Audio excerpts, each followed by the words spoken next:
Friends and viewers, Assalamu alaikum. Today our topic is operation amplifier as inverting amplifier.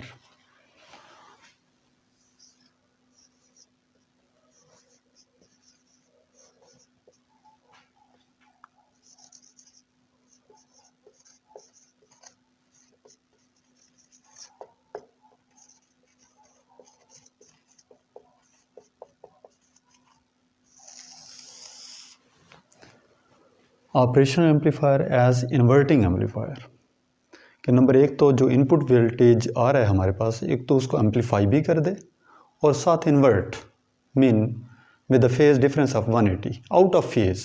Crust आ रहा है तो trough बन जाए, ट्रफ आ रहा है तो क्रस्ट बन जाए। सर्किट डायग्राम कुछ इस फॉर्म में है।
Circuit diagram shown on white board. अब इसमें हम जो इनपुट प्रोवाइड कर रहे हैं वो इन्वर्टिंग टर्मिनल को प्रोवाइड किया जा रहा है और हम ओपन लूप गेन में पढ़ चुके हैं कि open loop gain is equal to ratio of output voltage to the difference of non inverting and inverting voltage is known as open loop gain. It is a very large quantity in the order of 10⁵. 10⁵ large quantity है। जब इसका answer large आ रहा है तो denominator क्या होगा, small होगा, और डिनोमिनेटर को अगर स्मॉल है तो ये अप्रोच कर रहा है ज़ीरो को, नियरली इक्वल टू ज़ीरो है। तो इस हवाले से v plus is nearly equal to v minus. और जब हमारे पास v प्लस को हमने ग्राउंड कर दिया, जब v प्लस आपके पास ग्राउंड होगा, its value is nearly equal to zero, then v minus is nearly equal to zero. जब एक ग्राउंड हो गया तो दूसरा ऑटोमेटिकली ग्राउंड होगा और इसे हम नाम देते हैं वर्चुअल ग्राउंड। अब हम देखते हैं कि current flows across the resistance R1 और इसके ऊपर ओहम्स लॉ हम अप्लाई करते हैं कि I1 is equal to V in minus V minus over R1। यहाँ पर ओहम्स लॉ हमने अप्लाई कर दिया, V is equal to IR और R यहाँ पर जो मल्टीप्लाई हो रहा था इस साइड पे डिवाइड हो गया। अब हम ऑब्ज़र्व कर रहे हैं कि I1 is equal to V in minus V minus, जो कि इन्वर्टिंग टर्मिनल है। जब नॉन इन्वर्टिंग ग्राउंड है तो इन्वर्टिंग भी आपके पास ग्राउंड मिल रहा है, तो उसकी वैल्यू क्या होगी, ज़ीरो ओवर R1। और इससे हमारे पास I1 is equal to V in over R1, ये हमारे पास इक्वेशन नंबर 1।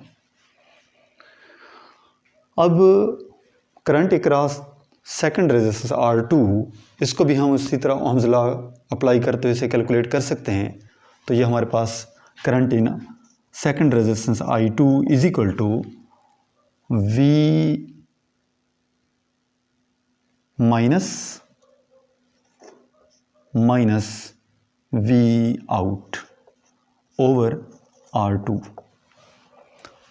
अब हमने वोल्टेज ऐसे लेना है कि मसलन इस R1 की जब हम वोल्टेज ले रहे थे, इस साइड का वोल्टेज V इन और इस साइड का वोल्टेज V माइनस, तो हमने नेट जो वोल्टेज लिया, क्या लिया, V in minus V minus over R1।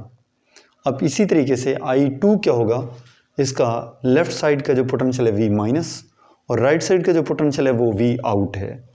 तो ये बन जाएगा, इसका डिफरेंस क्या आएगा, V minus V out over R2। अब I2 हमारे पास बन जाएगा, I2 is equal to V minus zero minus V out over R2, जैसे कि हम पहले डिस्कस कर चुके हैं कि V माइनस इज ग्राउंड। अब ये वैल्यू हमारे पास बन जाएगी I2 is equal to minus V out over R2, this is equation number 2। Kirchhoff's rule apply करते हैं, पॉइंट रूल जिसे नाम दिया जाता है।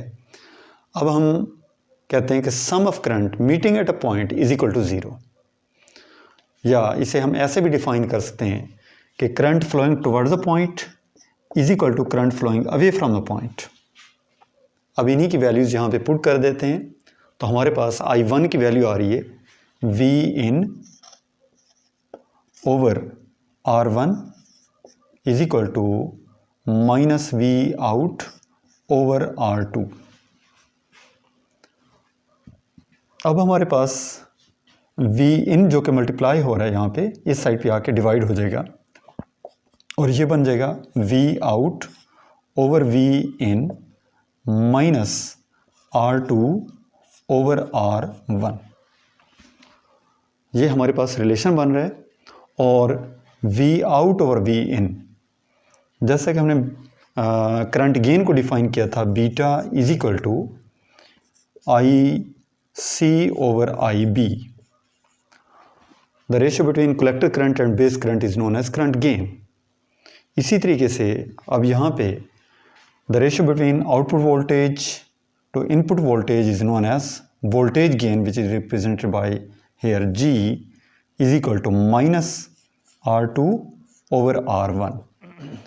अब voltage gain depends upon the resistance R1 and R2।